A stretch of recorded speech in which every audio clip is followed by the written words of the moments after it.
വളരെ വ്യത്യസ്തമായൊരു തുടക്കം. ഏഴിന്റെ പണിയുടെ 7ാം സീസൺ. തികച്ചും വ്യത്യസ്തരായ വൈബ്രന്റായ 25 മത്സരാർത്ഥികൾ. ആദ്യം പകച്ചുപോയെങ്കിലും പിന്നീട് പോരാളികളെ പോലെ നിങ്ങൾ മുന്നേറി.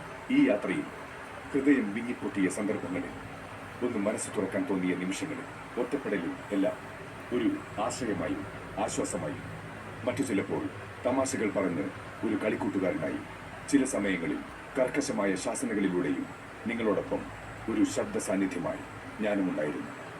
100 ദിവസത്തിലേക്കുള്ള യാത്രയിൽ എത്രയോ സംഘർഷഭരിതമായ മുഹൂർത്തങ്ങൾ, ഇടയിൽ സ്നേഹത്തിൻ്റെയും കരുതലിൻ്റെയും സൗഹൃദത്തിൻ്റെയുമെല്ലാം ഹൃദയസ്പർശിയായ നിമിഷങ്ങൾ. യാത്രയ്ക്കൊടുവിൽ സഫലമാകാത്ത ചില പ്രണയരംഗങ്ങൾക്കും ഇവിടം വേദിയായി. ഇതിനെല്ലാം ഇടയിൽ ഇന്ത്യൻ സിനിമയുടെ പരമോന്നത ബഹുമതിയായ ദാദാസാഹേബ് ഫാൽക്കെ പുരസ്കാരം നമ്മുടെയെല്ലാം പ്രിയങ്കരനായ സ്വന്തം ലാലേട്ടനെ തേടിയെത്തിയതും ഈ സീസണിലാണെന്നത് ഏറെ അഭിമാനവും ആനന്ദവും നൽകുന്നതായിരുന്നു.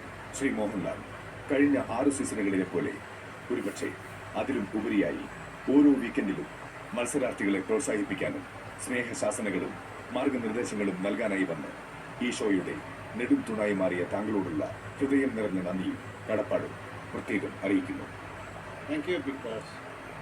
ഈ യാത്രയിൽ ഞങ്ങളെയും നിങ്ങളെയും വിമർശിച്ചു, പ്രോത്സാഹിപ്പിച്ചു, ട്രോളിയും അഭിപ്രായങ്ങൾ പങ്കുവച്ചു, വോട്ട് ചെയ്തുമെല്ലാം റേറ്റിംഗ് ചാർട്ടുകളിൽ റെക്കോർഡുകൾ ഭേദിച്ച് മുന്നേറാൻ ഈ ഷോയെ പ്രാപ്തമാക്കിയതിനും ഈ പ്രോഗ്രാം ഹൃദയത്തിലെത്തിയതിനും പ്രിയപ്പെട്ട പ്രേക്ഷകരോടുള്ള നന്ദിയും ഈ അവസരത്തിൽ അറിയിക്കുന്നു.